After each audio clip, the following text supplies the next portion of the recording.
Hello and welcome back to my channel.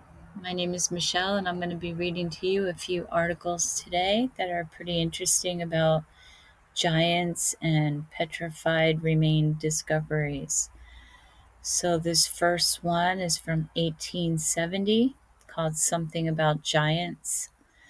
Alleged discovery of the skeleton of a great giant in the oil regions. Giants in Olden Times. From the Oil City, Pennsylvania Times, December 31st.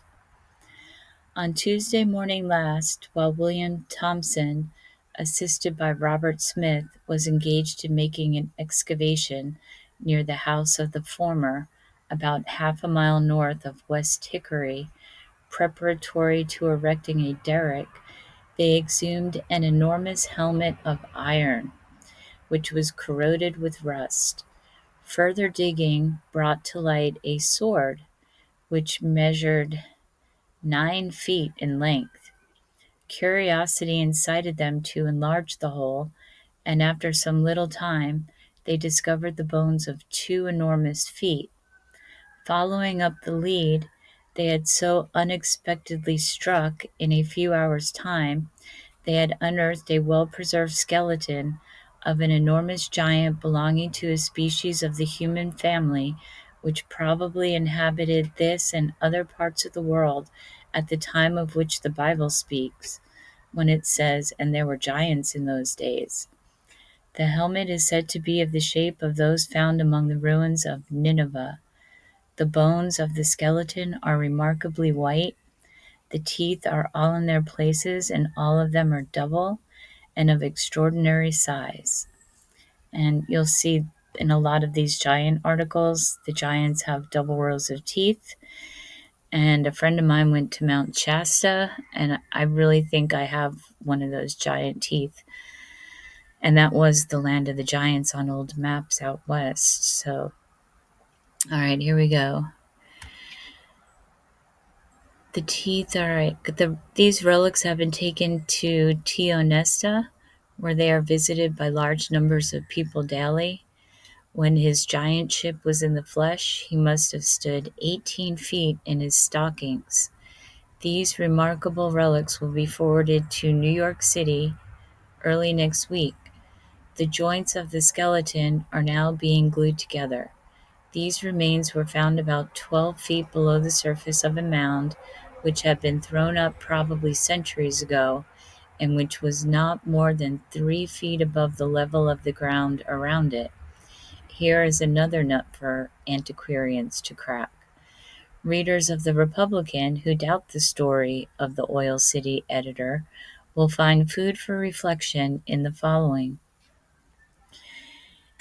In one of his recent lectures, Professor Stillman, the younger, alluded to the discovery of the skeleton of an enormous lizard of 80 feet. From this the professor inferred, as no living specimen of such magnitude has been found, that the species which it represents has become degenerated. The verity of his position he endeavored to enforce by allusion to the well-known existence of giants in olden times.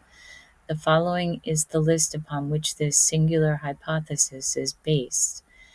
The giant exhibited at Rouen in 1630, the professor says, measured nearly 18 feet. Herappius saw a girl that was 10 feet high. The giant Galabria, brought from Arabia to Rome under Claudius Caesar, was 10 feet high. The giant Ferregus, slain by Orlando, nephew of Charlemagne, was 28 feet high. In 1814, near Saint Germain, was found the tomb of the giant Isarap, who was not less than 30 feet high. In 1850, near Rouen, was found a skeleton whose skull held a bushel of corn and who was 19 feet high. The giant Bakar was 22 feet high. His thigh bones were found in 1704 near the river Madon. In 1823, near the castle in Daphne,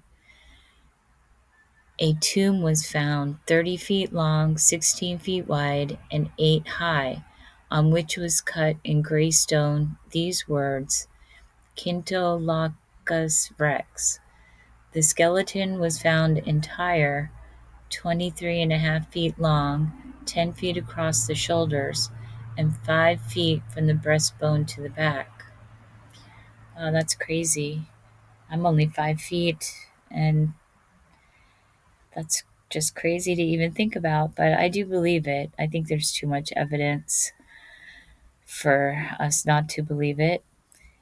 And it's interesting that the guy's last name was Rex, and then they come out with the dinosaur theory with Tyrannosaurus Rex and all this other stuff. But all right, well, anyway, we have no doubt that there were giants in those days, so they even believed it back then, and the past was perhaps more prolific in producing them than the present.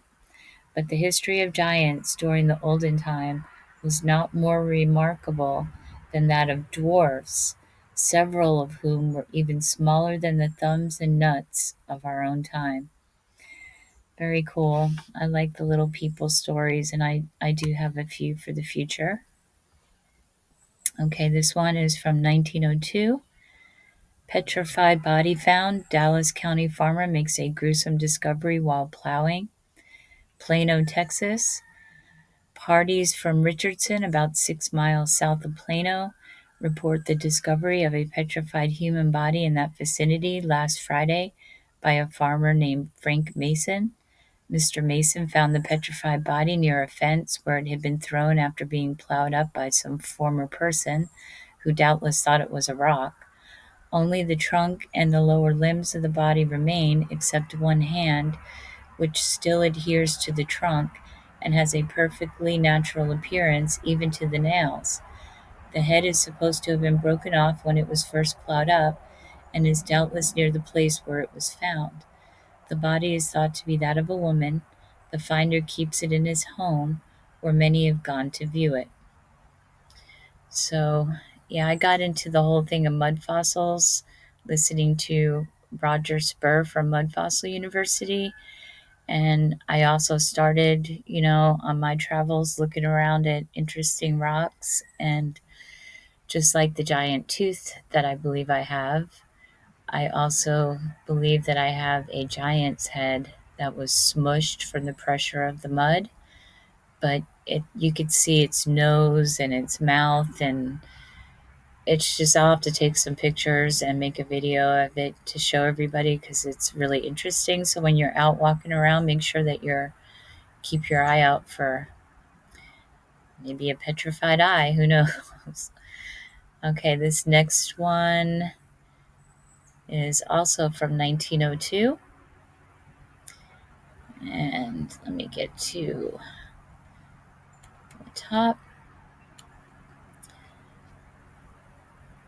Petrified Alaskans are found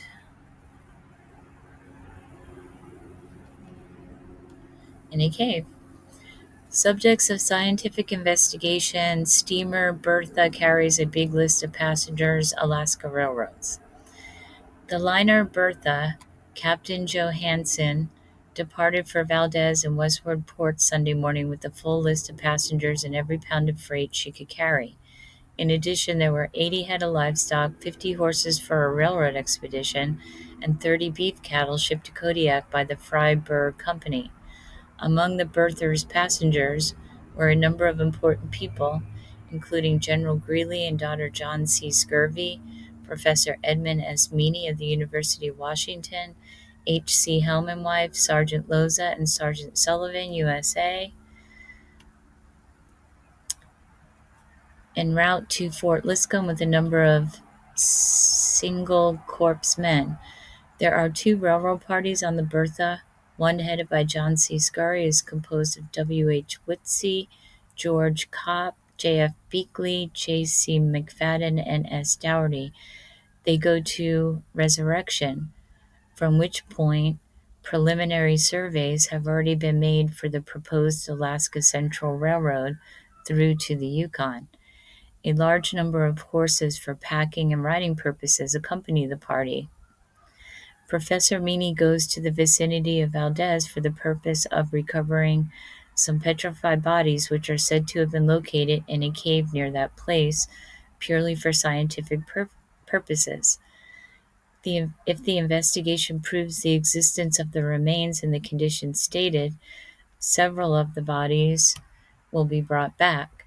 Developments of great interest to the scientific world may follow. The story is not generally known, but it appears that some time back, two prospectors discovered the cave during a trip in the hills. They made an investigation and were startled to discover a number of canoes in a state of petrification drawn up the caves, but stranger still, they found the bodies of natives in the canoes, and the bodies have been turned to stone or have been changed into that condition by some process used ages before by the people then inhabiting this country. It was evident that it was nothing more nor less than a cave of death used as a burial crypt. Professor Meany's trip is for the purpose of looking into this discovery in a thorough manner, and it is likely that something about the condition of Alaska in the days when the petrified people lived there will be deduced from the inquiry. There have been many stories of caves found in Alaska containing the earmarks of having been used in the epoch known as the Stone Age, but this is the first time where the facts were considered accurate enough to authorize a complete investigation. So yeah, they're finding petrified everything around this realm back then. But now it's like, you know, kind of like a myth. It's strange. Okay, this one is also from 1902. This is the last one. A story of petrified ships. Indians bring a wonderful tale from the Arctic region. Tacoma, Washington. Indians have brought to editor Lischke of the Northern Light, published at Koyukuk, a story of the finding of two wonderful petrified ships near the highest ridge in the Alaska Hockey Mountains beyond the Arctic Circle. Mr. Lischke believes the story and is taking steps to investigate it as soon as the snow melts. The petrified ships are said to be 1,500 miles up the Porcupine River from Fort Yukon, and thence north 100 miles. The Indians say there are 200 yards apart. One lies on its side, protruding from the gravel, they say, while the other is nearly upright and uncovered. The Indians state that they made a hole in the upright vessel and entered the hole, where they found stone utensils which they brought away and displayed to Lischke. The Indians say that in the same region is a petrified forest, and 10 miles distant a glacier of vast size. Mr. Lischke believes that the region was once a tropical country washed by a tropical sea. The ships may have been stranded during the disturbances like those of Martinique. Wonder what happened in Martinique. But yeah, lots of evidence of things going on in Alaska, underground tunnels, burial tombs, petrified bodies, petrified canoes, petrified ships. It's just all very interesting, don't you think? Okay, well, that's my 4 articles in this episode, and if you're enjoying the contact, I ask that you could give me a thumbs up and maybe leave a comment if you know anything about these areas. I'd love to know your input and learn more about this. And yeah, so I guess that's it. Have a great day. Enjoy what you're doing and be happy.